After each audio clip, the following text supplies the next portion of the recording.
तनुश्री भट्टाचार्य। राधे राधे महाराज जी। महाराज जी, नैतिक दुविधा के समय ईश्वर का मार्गदर्शन प्राप्त करने का सर्वोत्तम तरीका क्या है? कभी पारिवारिक समस्याएं, ऐसी कोई भी समस्याएं आ जाती हैं उस समय। देखो, हमने जो अनुभव किया है कि जब तक नाम जप नहीं करोगे तब तक बुद्धि शुद्ध नहीं होगी, और जब तक बुद्धि शुद्ध नहीं होगी तो निर्णय ठीक नहीं होगा। नाम जप सर्वोपरि है। चैतन्य महाप्रभु ने 3 बातें कही। नाम जप करे, वैष्णव सेवा करे, सब पर दया का भाव रखे, इससे बढ़कर कोई बात नहीं। नाम जीवे दया, नामे रुचि, वैष्णव सेवा, ये 3 बातें जोर की कही, और कहा इसके बाद हम और कुछ नहीं जानते। सनातन जी से ये 3 बातें कही कि जीवे दया, सब पर प्रेम का व्यवहार करो, नामे रुचि, खूब रुचि पूर्वक नाम जप करो, और वैष्णव सेवा, संत वैष्णव घर पधारे तो प्रसन्न हो जाओ, नाच पड़ो। आज हमारे सौभाग्य उदय हुए, भगवान के लाडिले हमारे घर आए, उनका चरणामृत उतारो, उनकी आरती उतारो, उनको भोजन पवाओ, उनमें भगवान का भाव करो, अभी बुद्धि शुद्ध हो जाए। अगर हम सोचे कि विचार के द्वारा अपने को सुधार लेंगे तो विचार बुद्धि से होते हैं, और मलिन बुद्धि मलिन विचार देती है, पवित्र बुद्धि पवित्र विचार देती है।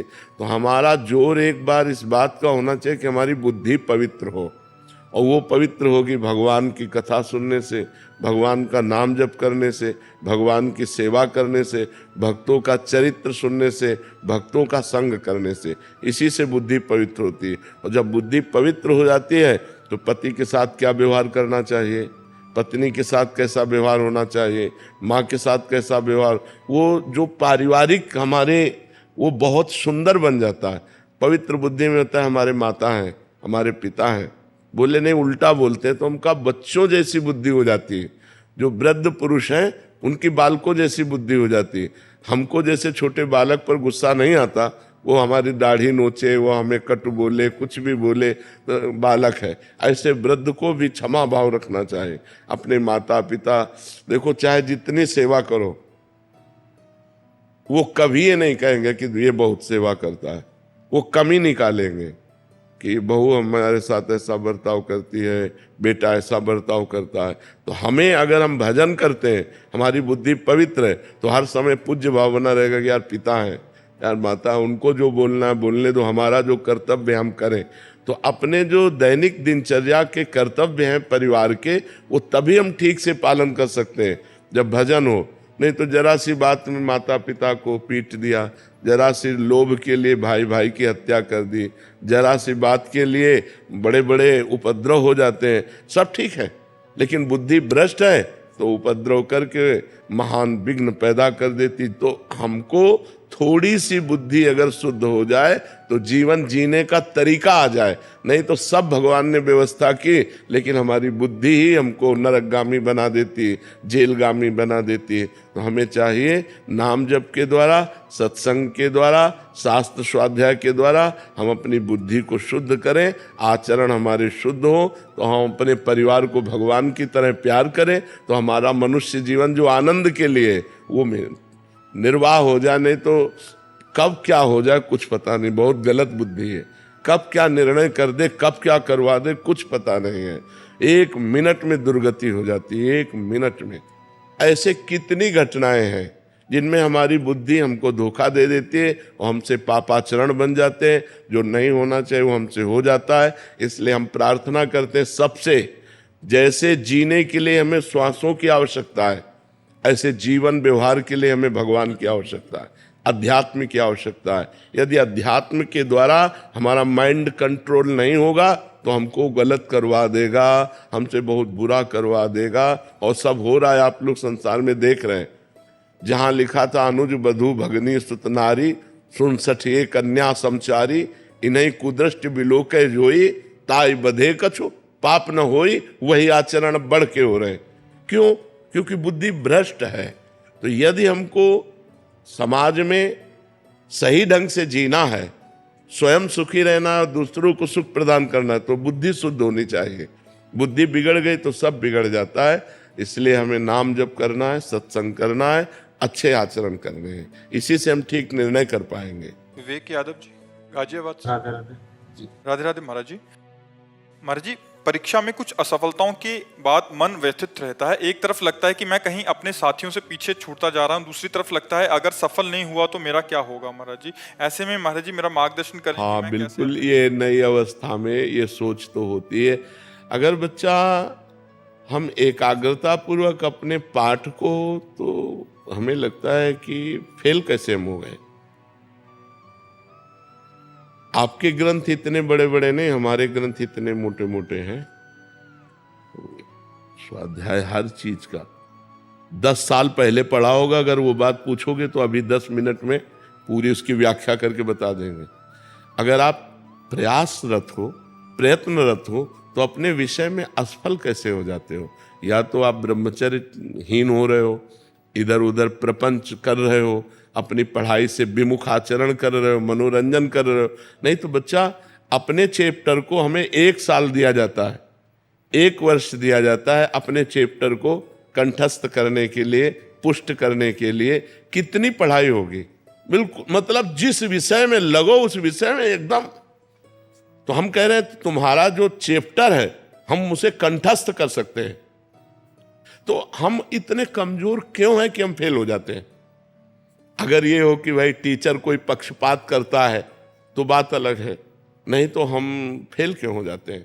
कहीं ना कहीं हम गलत हैं, हम अपनी गलती को सुधारें। और असफलता मिलना सफलता का एक प्रतीक है कि हमें और जोश आना चाहिए। आप जीवन में कभी असफल नहीं होंगे। रात दिन पढ़ाई करो, ब्रह्मचर्य से रहो, भगवान का नाम जप करो, माता पिता की आराधना करो। कौन सी उन्नति जो तुम्हारे चरणन चूम ले, कौन सी उन्नति जो चरणन चूम ले।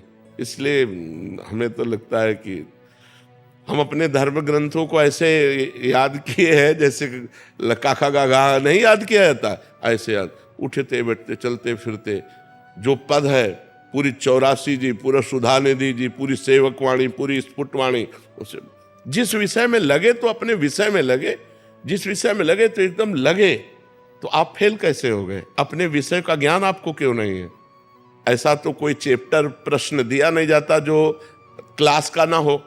मान लो आप 12वीं में हैं तो 12वीं के क्लास के अंतर्गत ही आपको दिया जाएगा। ऐसा नहीं है कि आपको आगे का दिया जाए। आप जितनी क्लास में पहुंचते जाएंगे योग्यता, उतना ही आपको प्रश्न दिया जाएगा। तो हमको अपने चैप्टर को घुस करके घुन की तरह लगना चाहिए। जैसे गेहूं में घुन लग जाता है ना, पूरा खोखला कर देता है, ऐसे में अपने चैप्टर में लग करके पूरे चैप्टर को अपने माइंड पे बैठा लेना चाहिए। हमारा माइंड बहुत विस्तार से है, अनंत जन्मों के संस्कार भरे हुए हैं, छोटी सी चिप में मन की अनंत जन्मों के। तो ये सब पूरा आपको भर लेना चाहिए। कहीं ना कहीं आप प्रमाद कर रहे हैं, कहीं ना कहीं आप त्रुटि कर रहे हैं, उसको संभालिए। नहीं तो ये निराशा ऐसी बढ़ जाएगी कि जीना मुश्किल हो जाएगा। बच्चे अभी बच्चे हैं ना, अब जैसे देखा कि जैसे इन्होंने कहा हमारे दोस्त सफल हो रहे हैं, तो दोस्तों के सामने नीचा, घर परिवार में जाने पर कि यार हमने यार इतने रुपए लगाए और तुम फेल हो गए, यार ठीक नहीं है। अब वो अंदर से इतना घुट जाता है कि उसे एक रास्ता दिखाई देता है। ऐसे कोटा में बहुत से बच्चे जो करते हैं, उसका कारण है कि उनको एक रास्ता नजर आता है कि अब मित्रों में कैसे जाऊं और घर के परिवार वालों को कैसे मुंह दिखाऊं। हर जगह ये आता है कि फेल फेल फेल, तो इससे अच्छा है कि हम कर लेते। कोई रास्ता थोड़ी है। आप भूत प्रेत बनोगे, फिर नाना प्रकार के और दुख भोगोगे।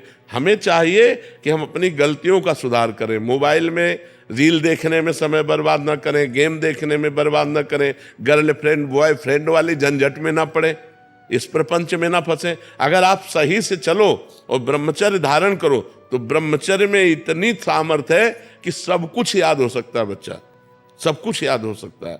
तो आप निराश मत हो, संयम में चलो और आगे उन्नति को प्राप्त हो। ऐसा नहीं कि बराबर अवनति हार ही हाथ लगेगी, ऐसा नहीं है। आप प्रयासरत रहो, ठीक है। प्रियंका जी उत्तराखंड से। राधे राधे गुरुजी, राधे राधे। महाराज जी, कंफ्यूजन को मतलब संशय को दूर करने का सही तरीका क्या है। सत्संग, शास्त्र स्वाध्याय। जब हमें सत्संग के द्वारा सत्य वस्तु का पता चलता है, हमारी बुद्धि पवित्र होती है, तो संशय रहित होती है।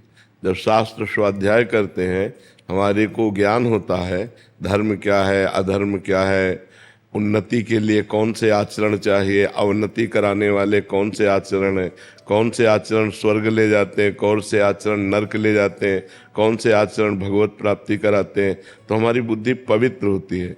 तो जब हमारा अध्यात्म में निर्णय ठीक निकालने वाली बुद्धि हो जाती है तो व्यवहार में तो ठीक निकाल ही देगी। तो हमें चाहिए कि पहले हमें अपनी बुद्धि को पावन करना चाहिए, शास्त्र स्वाध्याय, नाम जप और सत्संग के द्वारा, तभी हमारी बुद्धि संशय शून्य होगी। तबई होए सब संशय भंगा, जब बहुकाल करिए सत्संगा। जब बहुत काल हम संतों का संग करें, शास्त्र स्वाध्याय करें, तो हमारी बुद्धि पवित्र हो जाती, फिर उसमें संशय नहीं रह जाता है। महाराज जी, जब हम भगवान के आगे बैठते हैं, जब हमारा मन बहुत परेशान होता है, हमें कुछ समझ में नहीं आता, और जब हम आंसू भी आते हैं, हम रो भी रहे होते हैं, लेकिन उस वक्त ऐसा मन होता है कि कहीं से कोई भगवान के दूत आ जाए, या अपने मन को कैसे समझाएं कि उस पल में हम मजबूत बन जाए, कमजोर न फील। नाम जप, जितना नाम जप करोगे तुम्हें किसी से सहयोग मांगने की जरूरत नहीं, आपके हृदय में खुद बल होगा।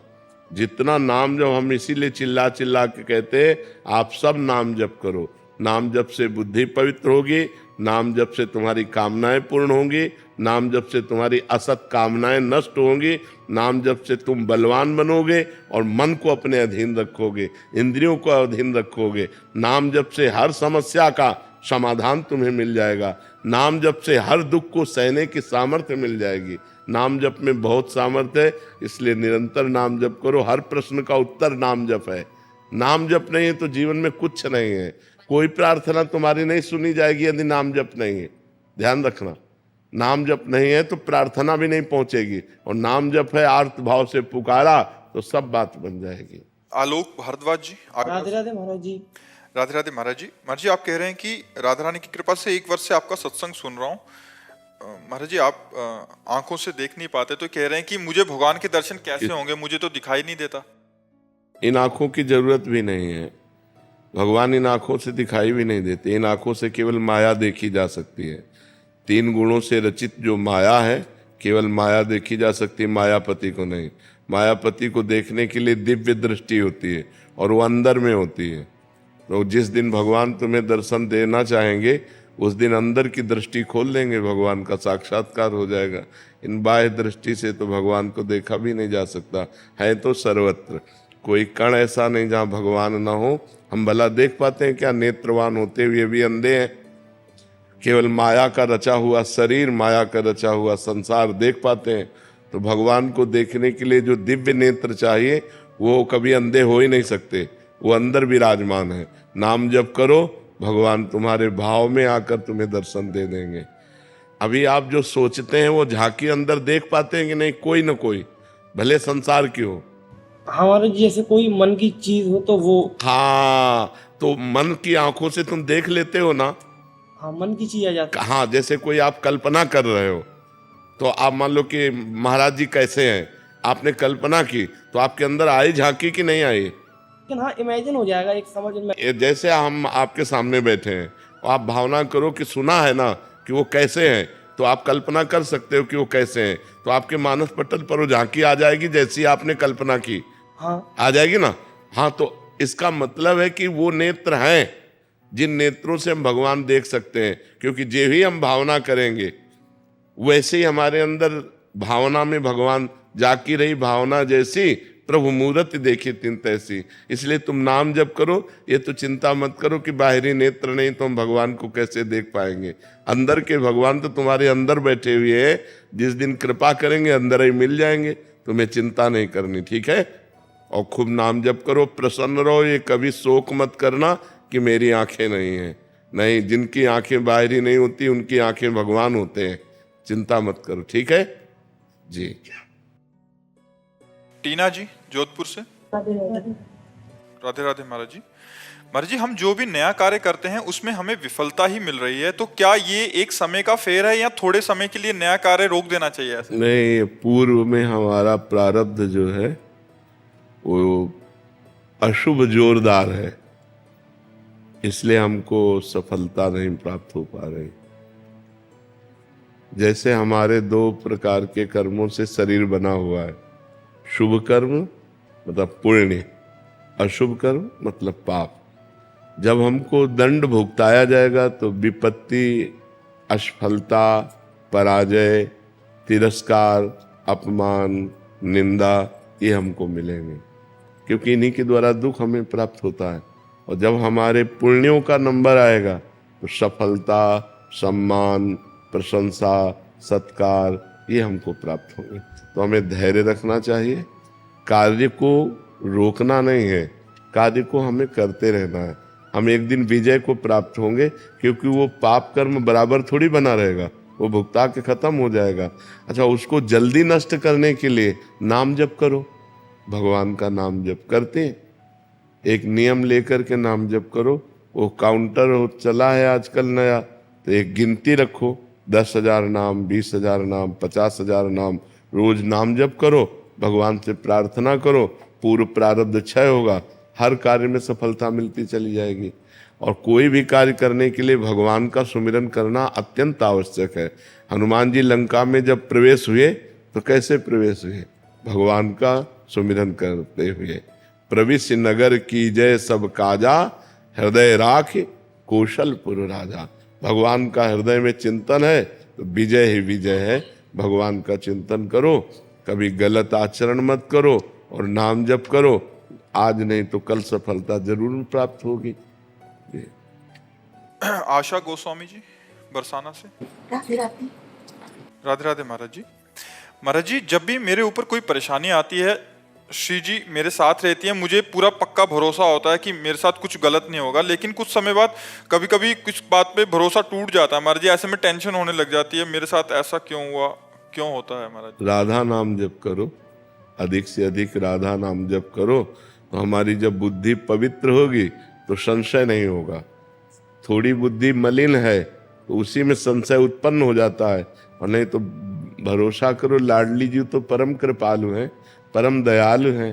कृपालुता दयालुता की समुद्र हैं स्वामिनी जी, और आप उनकी सखी हैं। मान लो उनकी गोस्वामी परिकर से हैं तो आप उनकी सखी हैं, फिर चिंता क्या करना। और देखो ये बात हमको दिमाग में रखनी है कि जैसे दिन आया है तो रात्रि आएगी पक्का, ऐसे सुख आया है तो दुख आएगा। ये संसार में हमारा जन्म हुआ है तो यहाँ सुख दुख से संघर्ष झेलना पड़ेगा। भगवान का अवतार हुआ तब सुख दुख झेलना पड़ा, अपने तो मनुष्य है। सोचो, जिनका सुबह राज्याभिषेक होने वाला चक्रवर्ती सम्राट पद पे, सामय के 14 वर्ष का वनवास दे दिया गया, नंगे पैर, तपस्वी भेष, किसी नगर में नहीं जाना, जंगल में वास करना। सोचो, जो राजकुमार जहाँ सुंदर कोमल गद्दे बिछे हैं वहाँ चरण रखते हैं राम जी, वही सिया जी, वही लक्ष्मण जी कंक्रीट कांटों से भरे हुए जंगल में 14 वर्ष व्यतीत करने के लिए। तो ये भगवान ने अवतार लेकर के हमको दिखाया कि जब हम भगवान होकर के बराबर सुखमय जीवन व्यतीत नहीं कर सके तो तुम इंसान होके कैसे व्यतीत कर सकते हो। इस मृत्यु लोक में दुख सुख का संयोग बना ही रहेगा। आज 10 दिन सुख है तो 11वें दिन थोड़ा दुख आ जाएगा, 11वें दिन दुख है तो फिर 10 दिन बाद सुख आ जाएगा। ऐसा क्रम चलता है, इसलिए हमें धैर्यपूर्वक रहना चाहिए। अपने इष्ट पर कभी अविश्वास नहीं करना चाहिए, लाडली जी पर कभी अविश्वास नहीं करना चाहिए कि यार दुख चल रहा है, पता नहीं लाडली जी हम पर प्रेम करती हैं कि नहीं करती हैं, अब नाराज तो नहीं हो गई लाडली जी। लाडली जी कभी नाराज नहीं होती। ने कहूँ न रिस कहूँ, भूली हूँ न होत सखी, रहत प्रसन्न सदा, ये मुख हास्य है। ऐसे सुकुमारी प्यारे लालजू की प्राण प्यारी, धन्य धन्य धन्य तेज इनके उपास है। तो धन्य है आप, श्री जी की सखी हैं। खूब नाम जप करो और हर परिस्थिति में लाडली जी की जय बोलो, संशय मत करो हृदय में। आयुषी मित्तल जी कैथल से। राधे राधे महाराज जी। महाराज जी, आप कहते हैं कि एक प्रभु का ही ध्यान करना चाहिए, क्या इसका ये मतलब है कि हम केवल उनका ध्यान करें, बाकी किसी भगवान के मंदिर में न जाएं? प्रभु का मतलब क्या है? राम जी प्रभु, शंकर जी प्रभु, कृष्ण जी प्रभु, पार्वती जी प्रभु। प्रभु तत्व है, वही विविध रूप धारण किए। तुम्हारी जहां रुचि हो तो आ जाओ, मन हो हनुमान जी को पूजो, मन हो राम जी को पूजो, मन हो शंकर जी को पूजो, मन हो श्याम जी को पूजो, वही तो प्रभु है। प्रभु तो वही है। प्रभु माने होता स्वामी, ईश्वर। तो ईश्वर एक है, उसके रूप अनेक है। जो रूप माने वो मन में आवे वो पूजो, मना थोड़ी है। कहीं मना है क्या? तो फिर कैसे? हमने कभी कहा है क्या कि किसी के मंदिर नहीं जाना चाहिए? तो फिर भगवान के तत्व में जब देखते हैं तो एक है, और जब लीला में देखते हैं तो अनेक हैं। वो अनेक रूप धारण किए हुए हैं। तो हमारी जहां श्रद्धा बने, हमारी दुर्गा जी में श्रद्धा बनती तो हम दुर्गा जी में, हमारी सिया जी में, हमारी प्रिया जी में, जहां बने श्रद्धा वहां श्रद्धा करो, मना थोड़ी है। प्रभु तो वही है। देखो वही इतना सुंदर श्याम सुंदर है तो वही भयानक नरसिंह रूप है। वही इतना सुंदर राम रूप में है तो वही मत्स्य रूप में है, वही कूर्म रूप में है। विविध अवतार भगवान ने धारण किए, वही प्रभु तो है जी। मेरी वाइफ है यहाँ पर, हम थोड़े 15 साल से उनकी काफी तबीयत खराब रहती है, तो हम उनका इतना इलाज करवा चुके हैं हर जगह से, तो अब धीरे धीरे उनकी थोड़ी सी इस चीज में जो हिम्मत टूटने लगी है, तो आप थोड़ा सा उन्हें मार्गदर्शन कर सकते हैं? हाँ, नहीं हिम्मत मत तोड़िए। 20 साल से हमारी किडनी फेल है और 20 साल से हम कष्ट भोग रहे हैं, लेकिन आप देख रहे हैं क्या हम अपनी हिम्मत तोड़ी है क्या? हम आपके सामने बैठे हैं। अच्छा, आप केवल दवाइयों का भरोसा रखते हैं और हम भगवान का भरोसा रखते हैं। आपने पाप कर्म भी कर लिए होंगे, लेकिन अपने बचपन से बाबा जी हैं। कोई भूल कोई गलती बहुत संभाल कर जीवन चलाया, लेकिन पूर्व का पाप, पूर्व जन्म का पाप हमको दंड दे रहा है। हम उसको भोग रहे हैं, आनंद पूर्वक भोग रहे हैं। तो आपका पति, भगवान की कृपा इतनी कि वो आपका सहयोग देने वाला है। तो आप बड़े सौभाग्यशाली हैं जो आपको ऐसा पति मिला हुआ है। ये जरूर है कि पूर्व का कोई प्रारब्ध ऐसा है जो आपके शरीर को दुख दे रहा है।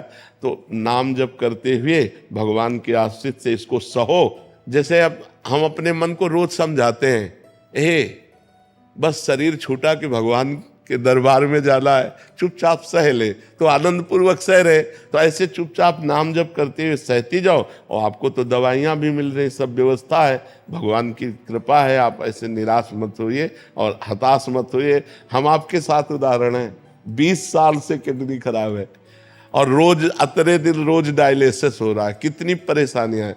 तो हर कष्ट को सहने के लिए हमें मनुष्य शरीर मिला है। निराश मत होइए, ठीक है।